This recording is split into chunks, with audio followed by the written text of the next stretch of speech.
자, 이제, 네 번째 장으로 들어왔어요. 이제 장이 완전히 달라졌고요. 페이지 수로는, 9장입니다. 9장이고, 교과서에는요, 교과서 9장이고, 226페이지부터 시작합니다. 226페이지부터요. 내용은요, 제가 추려서 필요한 걸로 받고, 책에 있는 내용이랑 여기랑 같이 따라오시면 돼요. 교과서를 226페이지부터 펴시고, 내용을 왔다 갔다 하면서 보시면 됩니다. 자, 이번에 볼 거는요, 방사선과 물질의 상호작용입니다. 방사선이요, 물질에 들어가는 거예요. 어떤 물질이 있습니다. 이 물질은 이제 인체가 될 수도 있고 어떤 생명체가 될 수도 있고 그리고 다른 무기체들이 될 수도 있어요.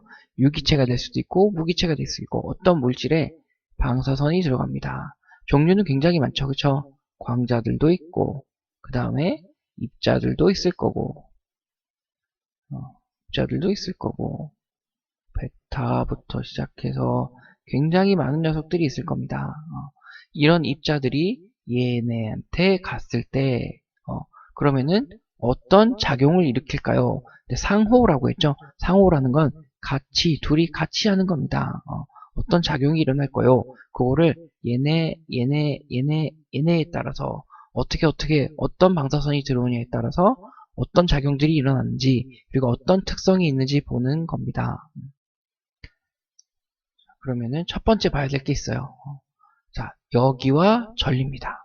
여기는요, excitation, 얘는 에너지가 넘쳐서 흥분하는 상태. 그리고 전리는 누구랑 빠이빠이해요? 전자랑 빠이빠이 하는 상태. 전자를 내보내는 거예요. 자, 여기라는 건 원자의 궤도 전자가 에너지를 흡수합니다.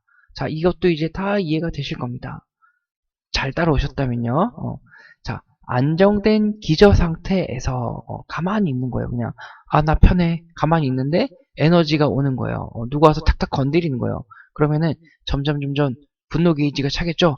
그 상태가 여기가 되는 거예요. 에너지가 높은 상태로 옮겨갑니다. 자, 핵의 구속력 때문에 원자 핵이 가운데 잡고 있고 전자가 돌고 있죠. 그쵸? 근데 얘네의 잡고 있는 힘이 있습니다. 이 힘 때문에 벗어나지는 않아요. 참고 있어요. 하지만 얘가 부들부들 떨고 있습니다. 흔들려요. 여기 상태는 그 수명이 이렇게 짧아요. 10의 마이너스 8승이에요. 굉장히 짧죠. 우리는 감지할 수 없는 시간입니다. 굉장히 짧아서 곧 전자파를 방출하면서 기저 상태로 되돌아갑니다. 여기서 얘기하는 전자파는요. 어떤 특성선이나 다른 선이 될 수도 있고, 그죠? 그리고 에너지가 약한 그냥 전자기파일 수도 있습니다. 그래서 특성선이 나오면 얘는 날아가 버리죠. 그건 아니에요. 어떤 전자기파를 방출하면서 에너지를 시키는 거예요. 우리 화났을 때 막 심호흡 하는 것처럼 시켜서 안정 상태로 돌아갑니다. 그리고 전리는요, 이거보다 한 발 더 나갑니다. 에너지를 흡수해서 궤도 전자가 원자에게 구속력으로부터 완전히 벗어나는 것, 굉장히 많이 했습니다. 이거는 그쵸? 원자는 전자를 잃어서 이온화가 됩니다. 이온화가 된다는 거는 NA가 있는데 전자를 잃으면은 Na 플러스가 되고 Cl은 전자를 얻으면은 마이너스가 되겠죠? 이런 것처럼 이 플러스 마이너스가 전하가 깨졌다는 소리예요. 누가 나가니까? 전자가 나가니까.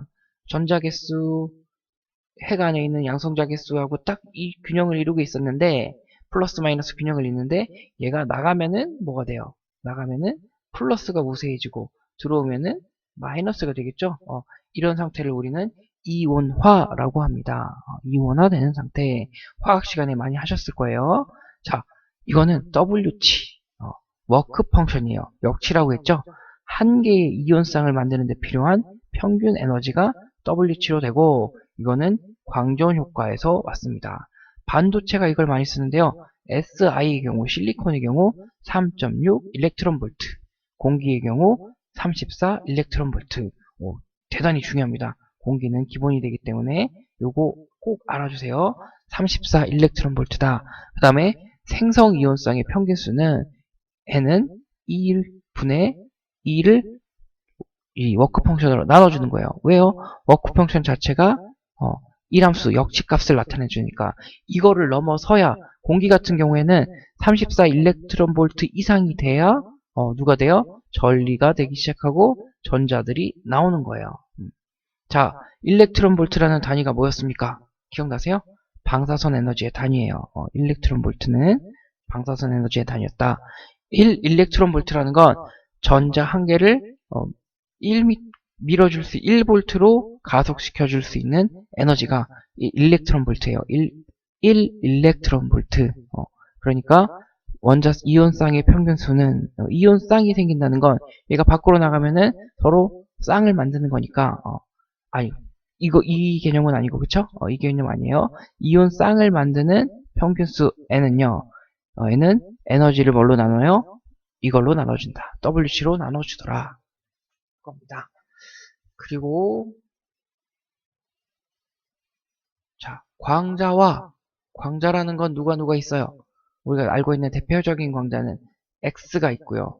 고향만 다른 녀석 감마선이 있습니다. 광자선을 구하는 에너지는 공식은 하뉴로 구할 수 있어요. E는 하뉴로 구할 수 있어요. 그래서 광자 이 개념부터 헷갈리면 안 돼요. 자, 광자라는 녀석을 규정을 잘하고 계셔야 됩니다. 여러분이 종류는 누가 있다. 대표적인 게 X와 감마가 있고 X의 고향은 어디라 그랬어요? 외곽전자. 감마의 고향은 핵 안에서 일어나요. 우리 숙제도 제가 내줬었죠. 그쵸? 숙제도 내줬어요. 어떻게 내줬습니까? 감마 분계 기억나시죠? 그쵸? 감마선 방출. 거기에서 나오는 핵 내에서 나오는 광자가 감마선. 그리고 그냥 왜 궤도전자가 고향인 녀석은 X선. 여기는 이름이 뭐였어요? 연속 X선. 그 다음에 특성 X선. 그리고 또 누가 있어요? 제동 복사선, 백색선, 기타 등등 다 있었습니다. 그리고 감마선. 헐크 아시죠? 어벤져스 헐크가 감마선에 과도한 피폭으로 생겨난 그런 돌연변이라고 해야 되나? 그런 아무튼 헐크가 감마선이랑 굉장히 관련이 많죠. 그리고 어벤져스 보다 보면 재밌는 거 많아요. 거기서 보면은 그 헐크의 닥터 이름이 브루노였나? 그 사람이 이 감마선 전문가였죠. 이 감마선 실험을 하다가 피폭을 받아서 그렇게 된 겁니다. 자, 아무튼 그건 중요한 게 아니고 또 광자와 물질과의 상호작용을 볼게요. 그래서 광자라는 개념을 제가 계속 강조하고 있습니다. 광자와 입자조차 구별하지 못하면은 큰일 납니다. 근데 항상 그래왔지만 내 학기 그래왔지만 한 10% 정도는 이게 뭔지 잘 모르고 학기가 지나가는 경우가 많아요. 그래서 지금이라도 안 늦었어요. 광자와 입자가 뭔지 앞으로 책을 돌려서 그 개념이라도 보시고 그 다음에 방사선이 뭔지 그 다음에 X감마 어떻게 구하는지 에너지를 어떻게 규정을 하는지 그거 정도까지는 그래도 알아주시면은 그래도 이 발판이 쌓여요. 근데 이런 개념조차 없다 그러면은 정말 힘들어집니다. 나중에 나 군대 갔다 와서 공부해야지 엄청 힘들어요. 처음부터 다시 하기 때문에. 그러니까 지금 잘 해놓으셔야 돼요. 자, 종류는요. coherent scattering이라는 고전산란이 있어요. 고전산란. 고전산란이란 건 뭐냐면요. 옛날부터 그냥 이렇게 알아온 거예요. 고전산란이란 게 있고 그 다음에 포토일렉트릭 이펙트. 제가 이렇게 설명 한번 따로 해준다 그랬죠? PE라고 합니다. 약자로. 자, 포토니까 포톤이 뭐였어요? 기억나시나요? 광자였어요. 광자의 영어 이름은 포톤입니다. 포톤이에요. 포톤인데 누구랑 합쳐졌냐? 일렉트릭이라는 단어랑 합쳐지니까 n이 빠지고 o만 붙어요. 그래서 포토, 일렉트릭 이펙트라고 합니다. 우리 사진이 포토그래피 그러죠. 그냥 줄여서 포토라고도 하죠. 그거는 줄임말이에요. 뭘로 하니까? 빛으로 하니까. 빛은 뭐니까? 이름이 광자니까. 포토라고 합니다. 근데 이 이름 자체에 이중성이란 게 또 있다고 그랬죠? 기억나시는지 모르겠어요. 그래서 포토 일렉트릭 이펙트, 광전 효과라고 부릅니다. 광전 효과는 별거 아닙니다. 어떤 금속체 또는 어떤 물체에 누구를 주는 거예요? 광자를 주는 겁니다. 그랬더니 뭐가 돼요? 전자가 나갔어요. 이렇게 했더니 전자가 나갔어요. 그래서 이거를 광전자라고 부르고 빛 때문에 생겼으니까 이 효과를 뭐라고 불러요? 광전 효과라고 부릅니다. 반도체 아시죠? 반도체에서 굉장히 중요한 개념이에요. 이걸로 누가 못 탔다고요? 아인슈타인이 노벨상 받은 개념입니다. 그 다음에 컴프턴 아저씨가 파라핀이란 물질에 X선을 줬더니 에너지가 보존되지 않고 장파장이 나가더라. 자, 우리는 단파장을 줬는데 얘보다 그 파장이 긴 녀석들이 생겼어요. 그 효과를 보고 그러면은 1차선이 들어갔는데 누가 튕겨서 나갔는데 얘는 옛날 사람들이 이렇게 생각해요. 그러니까 준 것만큼 나가야 되는데 똑같은 에너지 100을 줬는데 얘는 80밖에 안 나갔어요. 그러면 나머지 20 어디 갔지? 그리고 얘는 왜 80 나가지? 원래 빛은 갔다가 그대로 튕겨서 나가는 게 원래 알고 있던 개념인데 뭔가 달라졌어요. 높은 에너지에서 뭔가 달라졌어요. 그래서 이거를 어떻게 산란을 했다더라. 산란이란 건 빛이 맞고 튕긴다는 거였잖아요. 그죠? X선도 마찬가지예요. X선이 물체에 부딪히면 뒤쪽이나 앞쪽이나 옆쪽으로 이게 옆이죠. 이런 식으로 산란을 합니다. 그 산란선은 에너지가 약해요. 그렇기 때문에 흡수가 잘 됩니다. 에너지는요 투과력으로 보는 거거든요. 우리 몸이 방사선 X선이 몸에 들어오면은 본만 잘 나오는 이유는 본에서는 이게 많아요. 흡수가 많아져요. 광전 흡수라고도 하거든요. 이 흡수가 많아져서 본에서는 다 흡수하고 연부 조직 말랑말랑한 데서는 내보내고 그래서 말랑말랑한 데 내보내는 관광이 되니까 검은색 본에서는 흡수를 많이 하니까 흰색 그래서 흑백이 나와서 컨트라스트라는 걸 만들어요. 컨트라스트는 대조도라고 부르죠. 이런 개념 이때 쓰는 거예요. 이렇게 해서 우리는 본이 깨졌는지 어디가 잘못됐는지 방향이 삐뚤어졌는지 그런 거를 확인할 수가 있는 이유가 얘 때문에 그렇습니다. 컴프턴 산란은 스플래시 데미지라고 게임 하시는 분들은 아실 거예요. 나는 얘 한 대만 때렸는데 옆에 있는 녀석까지 다 맞아요. 근데 1차적으로 맞은 녀석이 데미지가 제일 많이 달고 옆에 있는 녀석들은 조금 덜 아프잖아요. 이런 스플래시 데미지를 일으키기 때문에 언제 쓰느냐? 방사선 세라피에서 방사선 치료에서 많이 쓰는 개념이 컴프턴 산란, 그 다음에 진단에서는 광전 효과 또는 광전 흡수 이렇게 씁니다. 그리고 페어 프로덕션, 전자 쌍생성 우리 죽어라 했습니다. 숙제까지 숙제 안 내드렸나? 전자 쌍생성까지 있습니다. 그리고 포토 뉴클리어 리액션, 광핵 반응이란 게 있어요. 광자가 물질과 상호작용은 대표적으로 이렇게 5가지 정도가 있습니다. 요것들에 대해서 차례차례 보는 겁니다. 자, 그리고 전자기 방사선 얘는 전자기파 또는 광자예요. 얘네는 전하가 없어요. 빛이 무슨 플러스 마이너스가 있겠습니까? 없어요. 없기 때문에 하전입자, 대표적인 하전입자는 전자선이나 베타선 또는 알파선. 하전입자와의 물질과의 상호작용과는 다릅니다. 누구의 지배를 안 받아요? 쿨롱력의 지배를 안 받아요. 쿨롱력이 뭐냐면은 전하에 의한 방향이 바뀌는 거예요.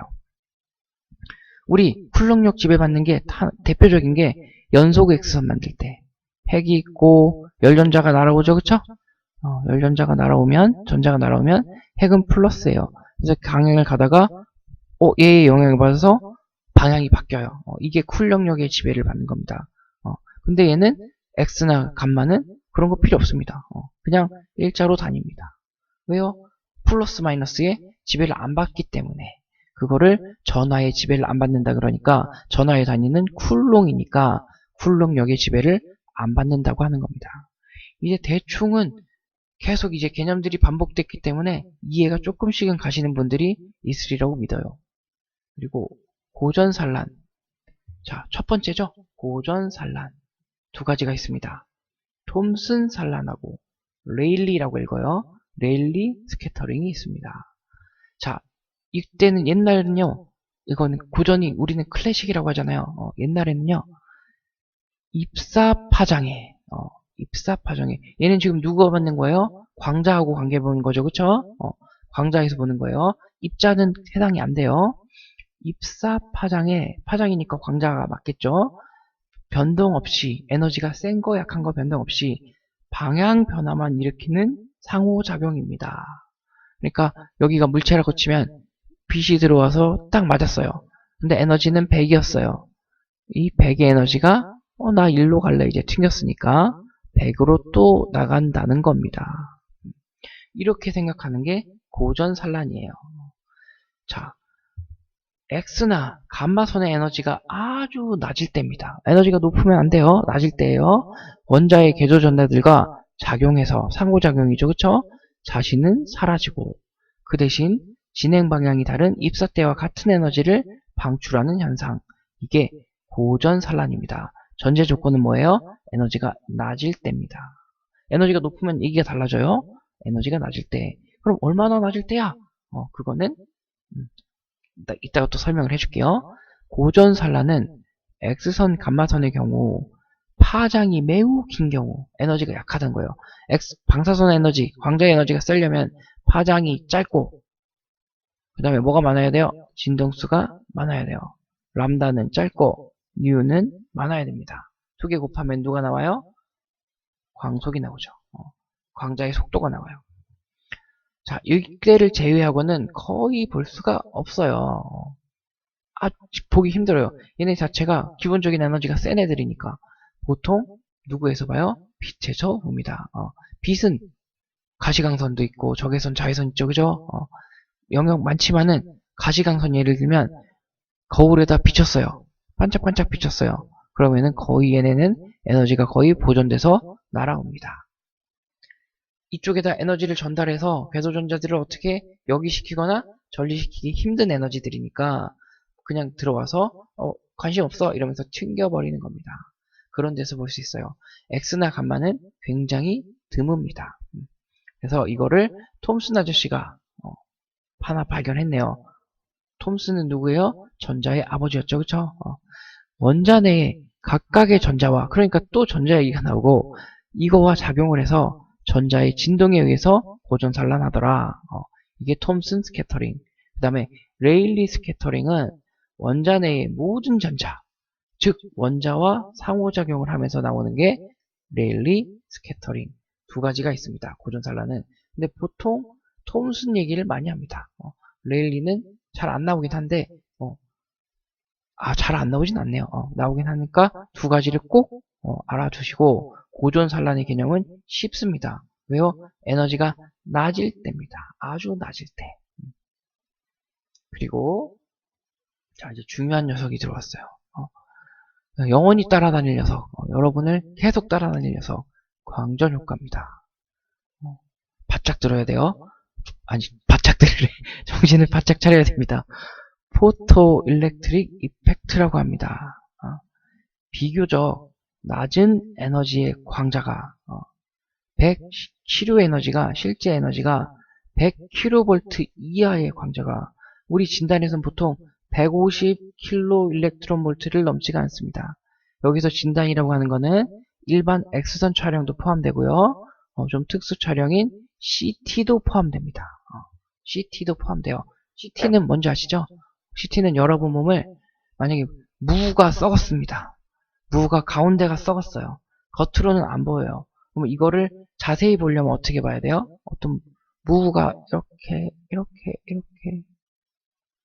이렇게 있다고 칠게요. 안 이쁘다.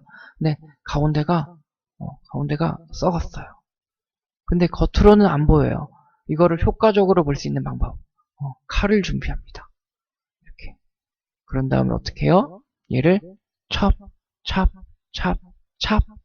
썰어요.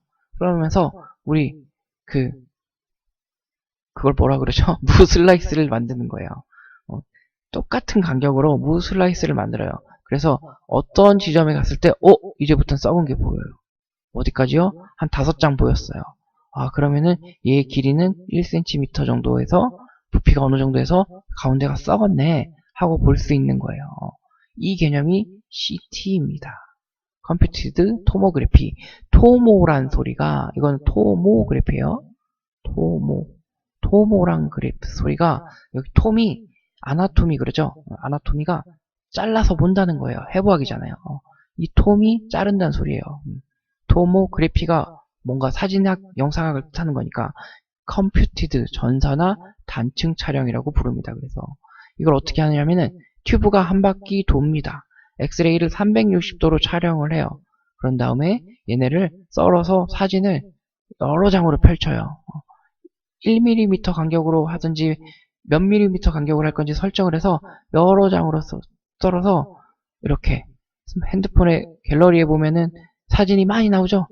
똑같은 걸 찍어서 계속 연속적으로 보는 거예요.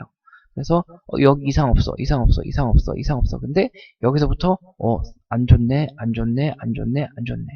이렇게 해서 질병을 찾아내는 겁니다. 그게 CT의 개념. CT도 시료 에너지가 150kilo 일렉트론 볼트를 넘어가지 않아요.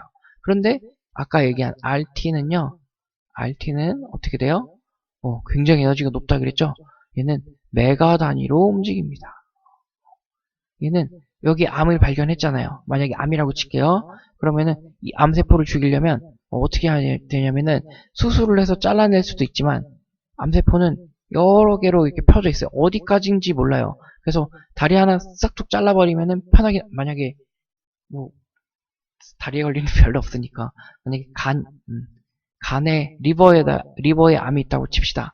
그럼 리버를 싹둑 잘라낼 수는 없죠.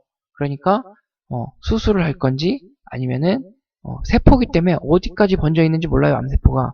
그러니까 이 범위를 쫙 잡고 여기다가 세포가 죽을 수 있는 정도의 방사선을 한 번에 주는 겁니다. 그게 방사선 치료의 개념이에요. 그렇게 하든지 그때는 단위가 완전히 달라져요. 그러니까 광전 효과는 이때는 별로 필요 없어요.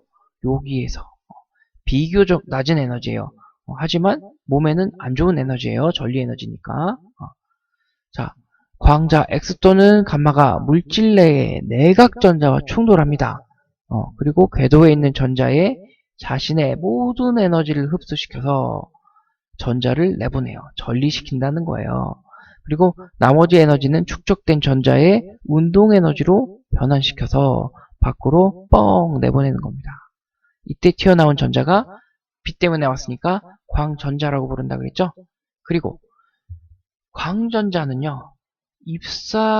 이때 축출된 전자를 우리는 광전자라고 하고 이때는 에너지가 항상 똑같아요. 선 스펙트럼을 나타냅니다.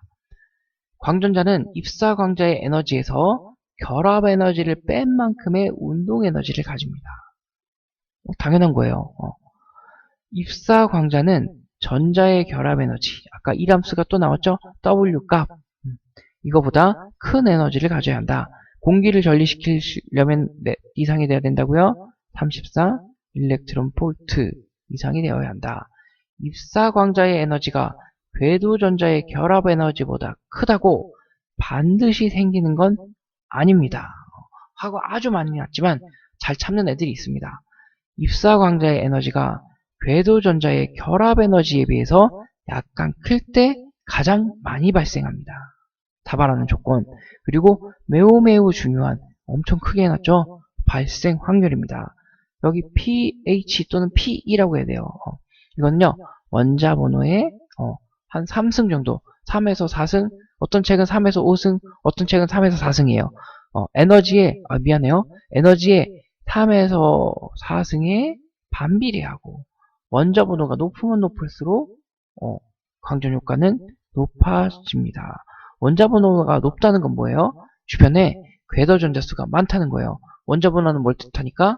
핵 안의 양정자수와 밖에 궤도 전자의 개수니까. 궤도 전자가 그 원자 번호가 그 1번이네하고 한 74번이네하고 텅스텐이네하고 누가 더 많이 일어나겠습니까? 당연히 원자 번호가 74이네가 궤도 전자가 훨씬 많기 때문에 발생할 일이 높습니다. 모든 광전 효과에 이거 시험에 낼 거예요. 꼭 아셔야 돼요. 이렇게 아셔야 돼요. 반비례 비례 관계로 아시면 좋습니다. 광전 모든 기말고사는 볼 수 있을까요, 우리? 자꾸 걱정이 됩니다. 네, 보긴 보겠죠, 그죠? 시험 얘기해서 죄송해요. 모든 광전 효과의 80% 이상이 내각전자와 작용을 하고요. 반도핵도 운동 에너지를 가지나 광전자의 운동 에너지보다 극히 작음으로 무시됩니다. 무시돼요. 그리고 고에너지 광자에서 광전 효과의 발생 확률은 낮지만요. 에너지가 너무 높아지니까 이건 비교적 낮을 때라고 했죠. 그쵸? 납처럼 원자 번호가 큰 원소에서는 무시할 수가 없습니다. 보세요. 메가 단위로 시행하는 RT는요, 방사선 치료는 차폐블럭을 납 10cm로 만들어요. 차폐블럭이 납 10cm예요. 근데 에너지가 높아도 납은 원자 번호가 82번입니다. PB는요, 원자 번호가 82번이에요. 그러니까 전자수가 굉장히 많겠죠, 주변에. 근데 에너지를 세게 해서 들어와도 두께가 두껍고 납의 원자 번호가 많기 때문에 여기서는 광전 효과를 무시할 수 없을 정도로 나올 수도 있다. 이런 얘기입니다. 다 요관계에서 오는 거죠. 그죠? 광전 효과 매우 매우 중요하고요. 여러분이 언제일지 모르겠지만 돌아가실 때까지 알고 계셔야 되는 개념입니다. 그리고 잠깐 정리하는 시간을 드리고 세 번째 시간에 만나겠습니다.